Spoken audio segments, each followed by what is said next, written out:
since Magic the Gathering's 30th anniversary edition was announced, it's been making headlines. Its $1,000 price tag for 4 randomized booster packs of 15 non-tournament legal cards from Magic the Gathering's very first set, some of which Wizards of the Coast promised way back in 1996 to now very controversially never reprint, had a lot of players up in arms. Heck, even Wall Street took notice as a Bank of America analyst report last month mentioned its high cost as part of that. The tensions around it are higher than I've seen with basically any Magic product in a very long time, with some arguing it's an overpriced insult to the player base, while others see it as just another premium collectible in a game sort of built on them. So, when Wizards of the Coast offered to send IGN 2 for whatever coverage we saw fit, I was honestly pretty surprised. These boxes are sort of an ephemeral thing. They were officially available for less than an hour last week before the sale was concluded without further explanation. Meanwhile, packs made it into the hands of celebrities and were even surprise included in the most expensive badge for the Magic 30 convention in October, further fueling a perception that this product was exclusively for the affluent. Frankly, I didn't think I'd ever see one in person, and the odds are high most people won't. But through that controversy, I was left with one question. What are these things actually like to open? Setting aside the value proposition for a second, is taking a trip down memory lane by opening packs of Magic's first set with shiny new borders and non-tournament legal backs a nostalgic treat? Or is sorting through 30-year-old draft chaff in the hopes of hitting a very limited list of potential diamonds in the rough disappointing on its own? Now, the answer for me lies somewhere in the middle, as I've already opened one of the 2 boxes to prepare for this video, and I'll show you those cards too. There were actually some pretty good hits in it. But we're gonna open the other box together right now so you can judge for yourself. Just to preface this, I'm not gonna be wearing white gloves or anything because I'm not actually going to be selling these cards ever, so their pristine, sort of, gradable condition is less important to me slightly because it would be unethical to sell these because Wizards of the Coast provided them to IGN for coverage, so we're not doing that. But inside of this box, which as you can see is just sort of plain cardboard, some art on the sides from the original set, Sarah Angel, Shivan Dragon, and then inside that is this smaller box which has this foiled 30th anniversary edition logo on the top, and then you open that up, and inside are the actual packs. So like I said, there's 4 booster packs in each set, each with 15 randomized cards and then a token. A couple of those are basic lands. So we're just gonna get right into it. This is what it looks like. It's, again, that foil logo on this outside. These are pretty, thick packs, it feels like, the actual plastic of them. But let's open one up. So, non-tournament legal means that the backs of these cards are not actually the backs of Magic cards. But the fronts are all modern border, except for there's, I think, 1 or 2. I think there's 1 land that's old border and then another card that's old border inside each. So we have Playgrats, Jump.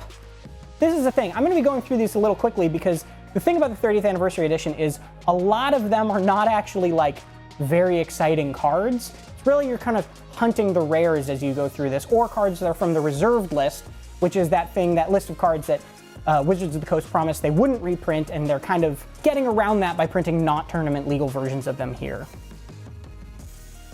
So a lot of these cards, it's fun. If you played Magic, early Magic like I did, it is fun to see sort of these old classic cards, these classic art in a new setting, a new frame, right? That is actually a pretty nice thing.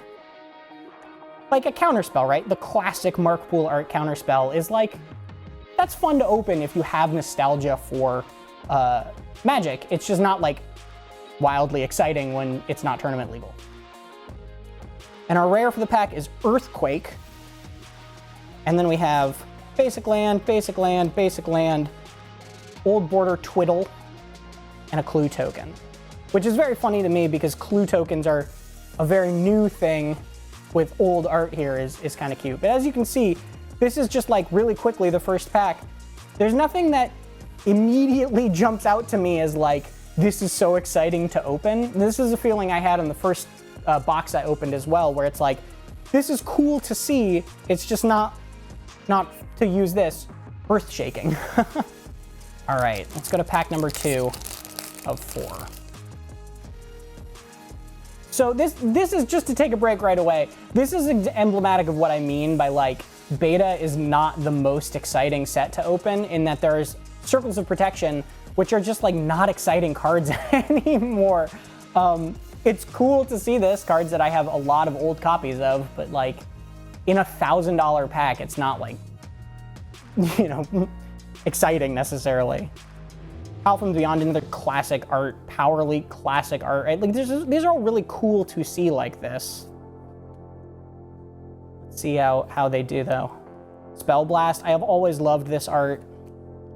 Basalt Monolith, an exciting card, but not like, you know, again, not wildly exciting. We get down to it. Let's see what we got. Our rare is Warp Artifact. Beginning of the upkeep of Enchanted Artifacts controller, Warp Artifact deals 1 damage to that player. Something tells me this is not a burningly exciting card. And then we got the basic lands again. So many basic lands. The fact that they have up to 3 basic lands is kind of wild. And then we have a Demon token, which actually uses the art from Howl from Beyond, which is a little bit confusing. And then an Old Border Dragon Whelp, which is, again, nostalgic, neat. But this card was just reprinted in Dominaria United brand new, so not like a riveting thing that you want in your $1,000 for booster packs necessarily. Okay, readjusted a little. Pack number 3.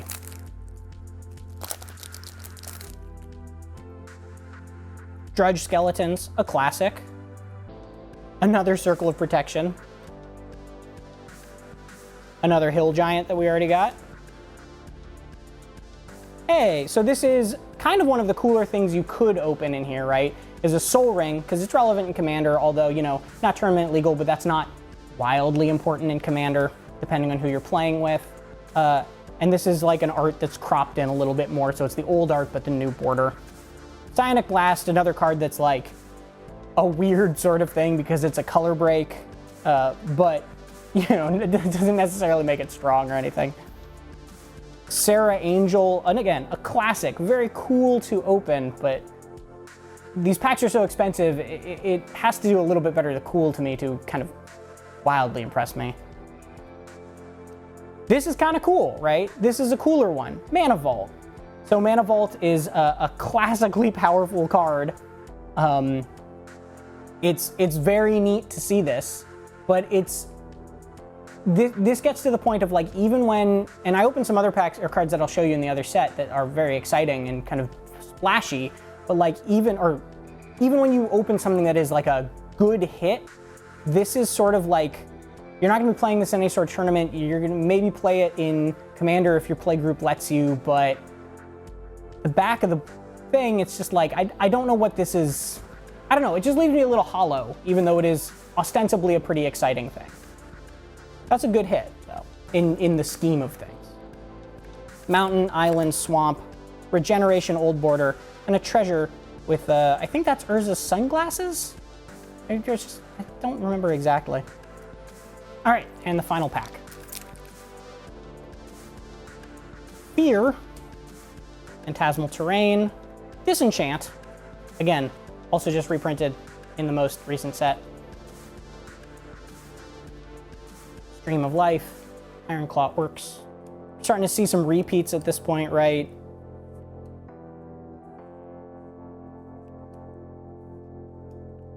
And our rare is a dual land. So it's cool that we got this. Statistically, you're supposed to open 1 dual land in this entire box, in each of these boxes. So that's an exciting sort of thing, right? Like this is sort of an ideal of what you would want. You got your dual land, you got a rare, got our basics. Our old border here is Lich, and then we got a wolf token. So cleaning these up for a sec, let's talk about what we got. All right, now that we've cleaned up a little bit, let's talk about kind of the big pulls, right? 2 of our rares weren't very exciting.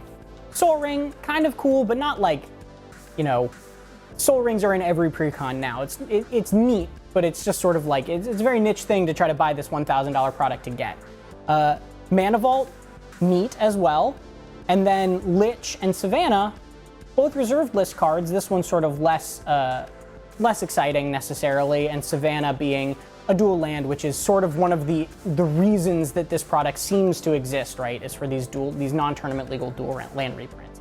You have twice the likelihood of getting a dual land than you would if you opened actual beta in these sets. So clearly that is a thing Wizards of the Coast knows is part of the appeal of this.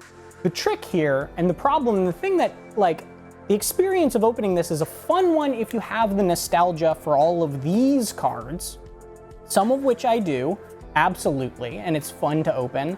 But if I was actually paying for this, this would be a wildly disappointing sort of thing, right? Like, not incredibly disappointing, because Savannah is still a hit of sorts, but like, a Savannah, if you want just a revised Savannah to play with in Commander, that would cost you about $300, $400 depending on roughly the condition you want. I think Lich is in the 40 to 50 range. Mana Vault, similarly, reprints of that are about that. Those are rough numbers, don't quote me on it. So like, if we're going clearly off of if you're buying this for value of the cards you open, this did not live up to $1,000. It's even considering that they're not tournament legal, right? So I don't know, and this was, all things considered, like a hit of a box.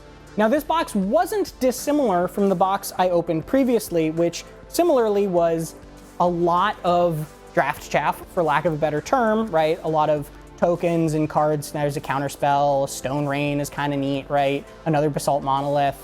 And I did open some kind of what would be considered very good hits for that too. So I have these previously sleeved. I opened a Chaos Orb, a Mox Jet, so one of the Power 9, and an Old Border Taiga, and then a couple of rares that are less exciting. And this was a similar thing, right? I opened these, and I had fun opening a Mox Jet, but it wasn't like, it was sort of empty when I was like, well, now what do I do with this, right? Because it's not playable in basically any format that I play, right? I could take up Canadian Highlander, and that would maybe allow me to play it there. The Taiga is useful in Commander if I want it there, and the Chaos Orb is not playable anywhere because it's a dexterity card that's been banned. And by the way, yes, I'm flipping this Chaos Orb on camera because I don't care. I missed all the cards one more time. Hey, I destroyed my Mox Jet. That's the funny thing about these, right? Is this is a valuable hit for this, the other box, but like they are left in a sort of funny position of, if I'm not flipping these, I don't know where that leaves me. I had fun opening this thing. It just wasn't very exciting, and I'm not sure where that leaves me because I'm not totally sure what to do with these cards now, since I'm not selling them because I can't, and I think that would be unethical to do so. And it's hard not to feel like essentially gambling for a chance to flip something good is a large portion of the appeal of this set. And in that regard, two things can be simultaneously true, right? The cost of 30th Anniversary Edition is undoubtedly extremely high, but also that price could still be worth it to some people who can afford it if you're just looking to collect, right? Or you're trying to flip. That, if you have that money, who am I to tell you, how you spend it? But that said, we don't really know what the full answer to that question even is yet until some of these cards start hitting the secondary market properly and we see what they're selling for, and even then that's unpredictable. But either way, I think much of the community frustration comes less from a place of wanting to open these packs or not, and the quality of the product itself, and more from feeling gated out of a thing many people have been asking for years. The reserved list primarily benefits people who are making money off of the scarcity it causes at this point, and it harms a lot of players who are just trying to use those cards to play the game. So to finally get new printings of something like the coveted dual lands, which could happily be played in Magic's most popular format, Commander, where non-tournament legal cards don't really matter if your playgroup is okay with it, only to have them priced out of reach is understandably disappointing. The counterpoint to that would be that the non-legal status of this cements this set as a clearly collector's item, right? One that players can safely ignore for the most part, and won't force the average person to buy expensive packs just to get these reprints. And I do think that's fair, right? I think that's a fair way to look at it, of like, if you're not gonna buy these, you can just ignore it because they're not tournament legal. But the issue is that this door to the reserved list is now open in a way many people didn't think would ever happen. And the disappointment in realizing it will likely always be an expensive door to enter is real either way, whether you ignore it or not. So after having cracked open the 30th anniversary edition myself, I don't think this product is a complete game-destroying disaster or anything. To be clear, I also don't recommend it unless you're Post Malone, I guess, but removed from the price, it's certainly a cool thing to flip through pack-fresh versions of cards I recognize from my childhood, and I wish we could have celebrated Magic's 30th anniversary by doing janky beta drafts with them at my LGS affordably. But it's also a funny thing to say that I had more exciting moments opening rares in $4 standard packs this year than I did opening a Mox Jet. You can read about my full experience opening up Magic the Gathering's 30th anniversary edition over on IGN.com. And for all things gaming, you're already in the right place on IGN.